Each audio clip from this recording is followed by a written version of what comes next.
तो नमस्कार दोस्तों, आइए आज हम शुरू करते हैं। आज सीटेट एवं यूपी टेट के बाल विकास एवं शिक्षा शास्त्र से संबंधित प्रश्नों को शुरू करने से पहले आप लोगों को ये दोस्तों बता देना चाहता हूँ कि ये परीक्षा से संबंधित प्रश्नोत्तरियाँ हैं। यह all in one solution YouTube channel आप लोगों के लिए बहुत ही महत्वपूर्ण साबित होगी, इसलिए आप इसको पहले सब्सक्राइब कर लें, लाइक करें और अपने दोस्तों के साथ शेयर कर लें ताकि वह भी परीक्षा में महत्वपूर्ण सफलता प्राप्त कर सकें। तो आइए हम शुरू करते हैं आज की ये वीडियो। तो पहले प्रश्न से हम शुरू करते हैं। बोली जाने वाली भाषा की सबसे छोटी इकाई क्या होती है? दोस्तों, आप जानते हैं बोली जाने वाली भाषा कि सबसे छोटी इकाई कह रहा है तो अर्थविज्ञान ये हो नहीं सकता, रूपग्राम ये भी नहीं हो सकता, ध्वनिग्राम और वाक्य विनाश। तो वाक्य विनाश ये वाक्य की सबसे छोटी इकाई होती है। रूपग्राम रूप अथवा पद की सबसे छोटी इकाई होती है अर्थविज्ञान, अर्थ की दृष्टि से होती है। ध्वनिग्राम ये सबसे छोटी इकाई होती है, इसलिए हमारा उत्तर ध्वनिग्राम के साथ चला जाएगा। आइए आगे बढ़ते हैं दूसरे क्वेश्चन के लिए। निम्न में से कौन सा एक संवेग है? दोस्तों, निम्न में से कौन सा एक संवेग है? उद्दीपक, स्मृति, आमोद और ध्यान। दोस्तों, इसका आंसर हमारा चला जाएगा आमोद के साथ। इसको हम एक संवेग के नाम से जानते हैं। नेक्स्ट क्वेश्चन, निम्न में से कौन सा व्यक्तित्व मापन की प्रक्षेपी तकनीकी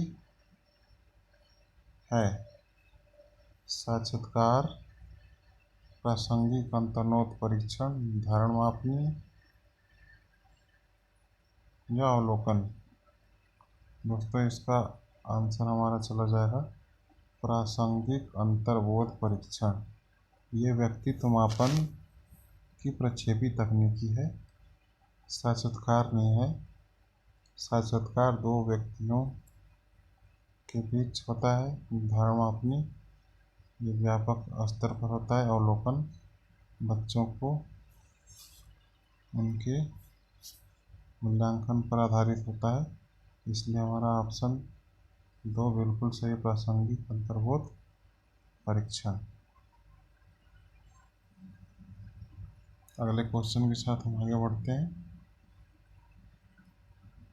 दोस्तों, इसमें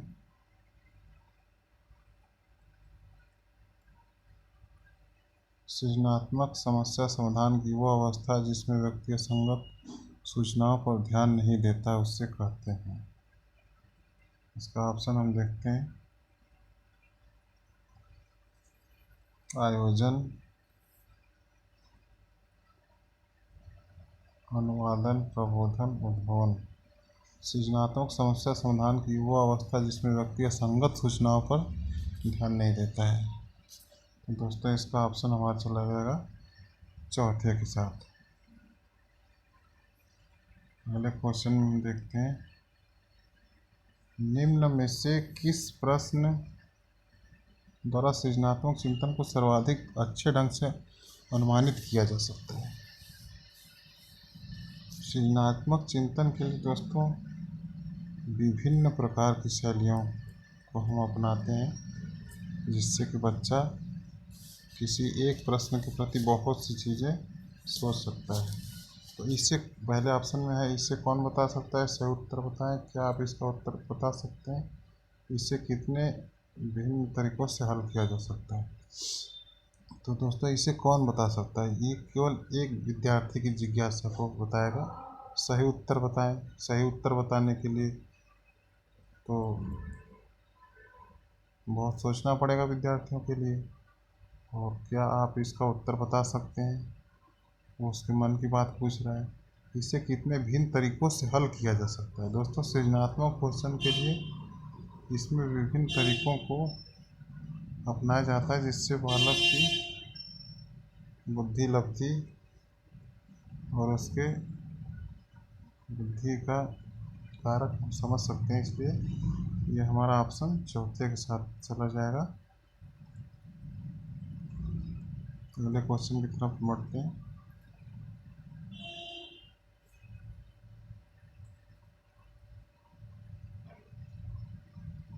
निम्न में से कौन सा प्रश्न कौशल के लिए सही नहीं है? प्रश्न पूछने में उत्साहवर्धक तरीकों का प्रयोग, प्रश्नों को प्रोत्साहन देना, हाँ अथवा ना उत्तर देने वाले प्रश्नों की संख्या बढ़ाना, सुनने में संवेदनशीलता विकसित करना। निम्न में से कौन सा प्रश्न कौशल के लिए सही नहीं है? दोस्तों, प्रश्नों को प्रोत्साहन देना ये तो बिल्कुल है। प्रश्न पूछने में उत्साह तरीका ये सही है, इसलिए ये भी गलत। प्रश्नों को प्रोत्साहन देना ये सही है, परंतु हमारा सही नहीं है का क्वेश्चन पूछ रहा है, इसलिए ये ऑप्शन गलत हो जाएगा। हाँ अथवा ना उत्तर वाले प्रश्नों की संख्या बढ़ाना, दोस्तों ये गलत है, इसलिए नहीं के ऑप्शन में हमारा ये ऑप्शन सही हो जाएगा। सुनने में संवेदनशील विकसित करना ये भी सही, इसलिए इसे ऑप्शन गलत है, इसलिए हमारा ऑप्शन तीसरे के साथ चला जाएगा। तो नेक्स्ट क्वेश्चन के साथ आगे बढ़ते हैं। सूक्ष्म शिक्षण क्या है? सूक्ष्म शिक्षण माइक्रो टीचिंग ये 40 से 45 मिनट की टीचिंग प्रोसेस है। तो इसमें ऑप्शन है मूल्यांकन शिक्षण, वास्तविक शिक्षण, अवश्रेणीय शिक्षण, प्रभावशाली शिक्षण। दोस्तों ये मूल्यांकन शिक्षण गलत, वास्तविक शिक्षण नहीं है, अवश्रेणीय शिक्षण है। इसमें आप सुधार और त्रुटि करते हुए, प्रतिपुष्टि करते हुए इसको करते हैं, जो छोटी कक्षाओं के लिए संचालित होता है, इसलिए हमारा ऑप्शन तीसरे के साथ चला जाएगा, अवश्रेणी शिक्षण। अगले क्वेश्चन की आगे बढ़ते हैं। निम्न में से कौन सा अभिक्रमित अनुदेशन का सिद्धांत नहीं है? इसको हम बड़ा करके थोड़ा देखना चाहते हैं। निम्नलिखित में से कौन सा अभिक्रमिक अनुदेशन का सिद्धांत नहीं है? दोस्तों आइए हम इसके विकल्पों पर चर्चा करते हैं। इसमें पहला विकल्प दिया हुआ है अभ्यास का सिद्धांत, दूसरा छोटे छोटे पदों का सिद्धांत, सक्रिय अनुबंधन अक्रिय अनुक्रिया का सिद्धांत, पुनर्गलन का सिद्धांत। निम्नलिखित में कौन सा अभिक्रमित अनुदेशन का सिद्धांत नहीं है? दोस्तों ये सब तीनों है, और अभ्यास का सिद्धांत हार्न डाइक ने किया है, तो ये इसका आंसर हो जाएगा। तो आइए हम आगे क्वेश्चन देखते हैं। निम्नलिखित में से कौन सा समस्या समाधान में बाधक नहीं है? इसको हम थोड़ा बड़ा करके देखना चाहते हैं। तो आइए हम विचार करते हैं सभी इसके ऑप्शन। निम्नलिखित में से कौन सा समस्या समाधान में बाधक नहीं? सूझ, भग्नाशा, चिंता, नकारात्मक मानसिक वृत्ति। समस्या समाधान में बाधक कौन कौन सा, इस पे हम समस्या समाधान में बाधक कौन कौन सा होता है? भग्नाशा होता है, चिंता होता है, नकारात्मक मानसिक प्रवृत्ति होती है, इसलिए ये सारे ऑप्शन हमारे गलत हो जाएंगे, और हमारा ऑप्शन समस्या समाधान में बाधक नहीं होता है, जो सूझ होता है, इसलिए बाधक नहीं है सूझ। समस्या समाधान निकालने के लिए हम सूझ का प्रयोग करते हैं, और बाधक नहीं है, इसलिए हम सूझ को ऑप्शन के साथ चले जाएंगे, इसलिए हमारा ऑप्शन विकल्प 1 हो जाएगा, सूझ। दोस्तों ये परीक्षा की दृष्टि से अत्यंत ही महत्वपूर्ण प्रश्न है, ये जरूर परीक्षाओं में पूछा जाता है। आइए हम अगले क्वेश्चन पे विचार करते हैं। ये तथ्यात्मक प्रश्न है। FISACS ACS के साथ मूल रूप से कौन संबंधित है? दोस्तों हर्बर्ट नहीं है, लिपिड नहीं है, मॉरिसन नहीं है, फ्लैंडर है। तो हमारा ऑप्शन तीसरे के साथ चला जाएगा। नेक्स्ट क्वेश्चन की तरफ आगे बढ़ते हैं। ये क्वेश्चन, मंदित मना बालकों की शिक्षा हेतु कौन सा उपागम उपयुक्त कहा जा सकता है? दोस्तों मंदित मना मतलब मानसिक मंद, इसका विस्तृत रूप मानसिक मंद बच्चा हो जाएगा। तो बालकों की शिक्षा हेतु कौन सा उपागम उपयुक्त कहा जा सकता है? व्यक्तिक अनुदेशन, त्वरण उपागम, संवर्धन उपागम, उच्च स्तरीय पाठ्यक्रम। दोस्तों त्वरण उपागम प्रतिभाशाली बच्चों के शिक्षण में किया जाता है, इसलिए ये ऑप्शन आपका बिल्कुल गलत हो जाएगा। संवर्धन उपागम, ये बच्चे जो प्रतिभाशाली होते हैं उनके पढ़ाई लिखाई को सुचारू रूप से और अधिक आगे बढ़ाने के लिए संवर्धन उपागम का यूज करते हैं। उच्च स्तरीय पाठचर्या, देखिए ये तो बिल्कुल ही गलत हो जाएगा, क्योंकि मानसिक मंद बच्चे के लिए उच्च स्तरीय पाठचर्या बिल्कुल काम नहीं आएगा। और इसलिए हम आगे देखते हैं पहला ऑप्शन व्यक्तिक अनुदेशन। व्यक्तिक अनुदेशन का मतलब होता है IEP, इसका फुल फॉर्म होता है individual educational plan. Individual education plan मतलब व्यक्तिक शैक्षिक प्रोग्राम या प्लान मतलब योजना। व्यक्तिक शैक्षिक योजना एक बच्चे के लिए अलग से बनाया जाता है। उसकी हिंदी, मैथ के विषय में कमजोरियों का पता लगाया जाता है और उसके आधार पर एक पाठ्यचर्या या एक विशेष व्यक्तिक शैक्षिक पाठ योजना बनाई जाती है, जिससे कि उसको हम सिखाते हैं। तो मंदित मना बालकों की शिक्षा हेतु कौन सा उपागम उपयुक्त होगा? तो हम व्यक्तिक अनुदेशन वाले ऑप्शन के साथ चले जाएंगे, इसलिए हमारा ऑप्शन हो जाएगा व्यक्तिक अनुदेशन।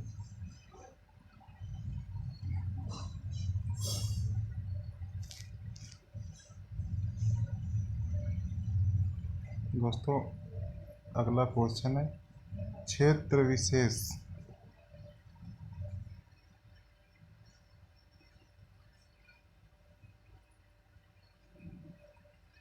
क्षेत्र विशेष में बालक की विशिष्ट योग्यता तथा विशिष्ट क्षमता को क्या कहते हैं? क्षेत्र विशेष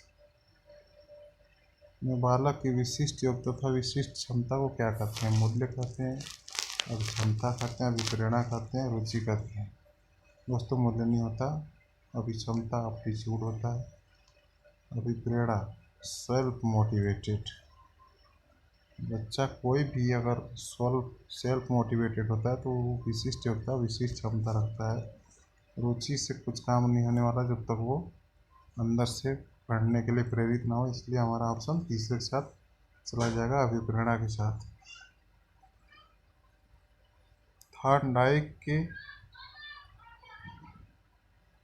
उद्दीपक अनुक्रिया सिद्धांत SR थ्योरी में सीखने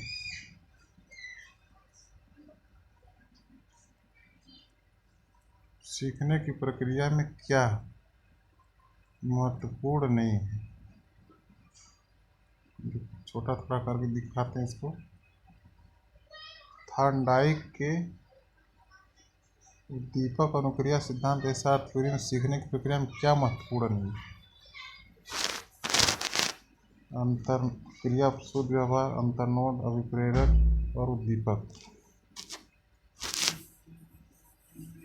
दोस्तों क्रिया प्रसूत व्यवहार ये ऑप्शन हमारा चला जाएगा। अंतर्नोद, अभिप्रेरक, उद्दीपक नहीं है, इसलिए हमारा ऑप्शन पहले के साथ चला जाएगा।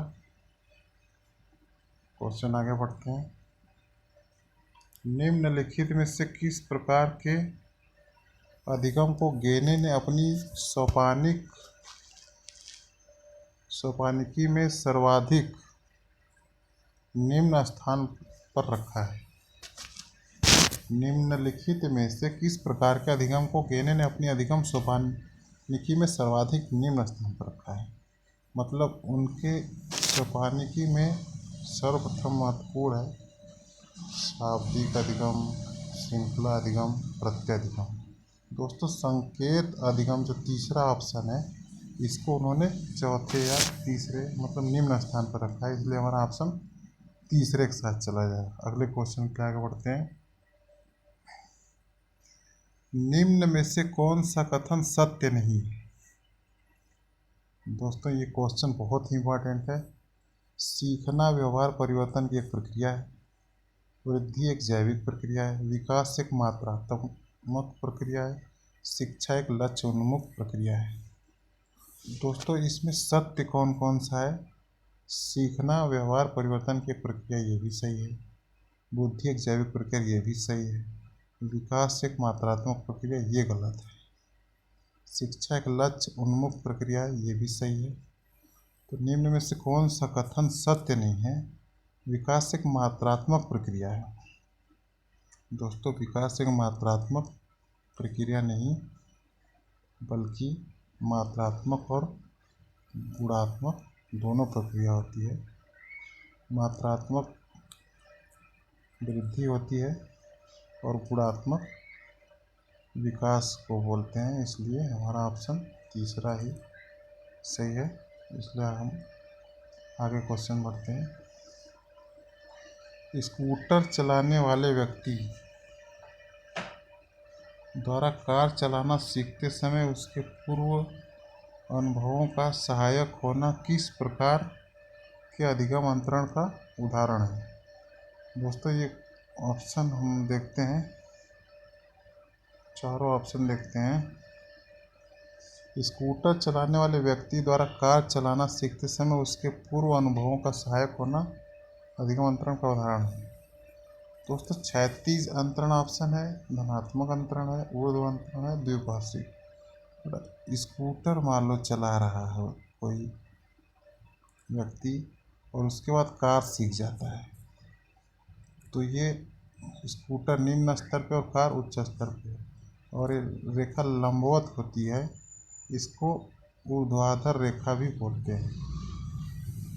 तो छोटी चीज़ को सीखने के बाद बड़ी चीज़ सीखने में सहायक होती है, इसलिए ये ऊर्ध्व अंतरण ऑप्शन हमारा तीसरे के साथ चला जाएगा। दोस्तों ये परीक्षा की दृष्टि से बहुत ही महत्वपूर्ण क्वेश्चन है, और ये धनात्मक अंतरण बिल्कुल गलत है, क्षैतिज अंतरण गलत है, द्विपार्श्विक अंतरण गलत है। हमारा ऑप्शन तीसरे के साथ चला जाएगा जो ऊर्ध्व अंतरण में है। तो अगले क्वेश्चन के साथ आगे बढ़ते हैं। संप्रेषण संबंधी अक्षमता है। दोस्तों ये क्वेश्चन आप देखें, संप्रेषण संबंधी अक्षमता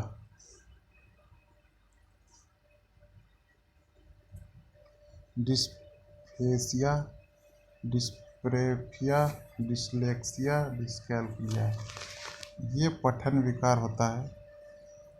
तीसरा ऑप्शन पठन विकार होता है। लेक्सिया से बना है लेक्चर, लेक्चर मतलब बोलना या पढ़ना,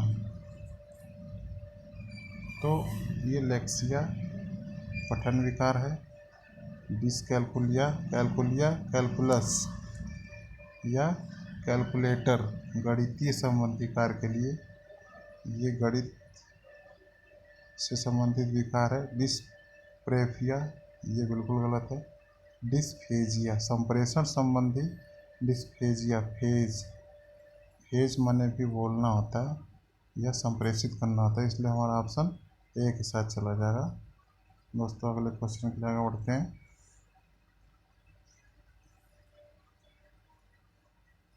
शिक्षण के दौरान आवाज़ में उतार चढ़ाव उदाहरण होता है। दोस्तों ये बहुत ही महत्वपूर्ण क्वेश्चन है।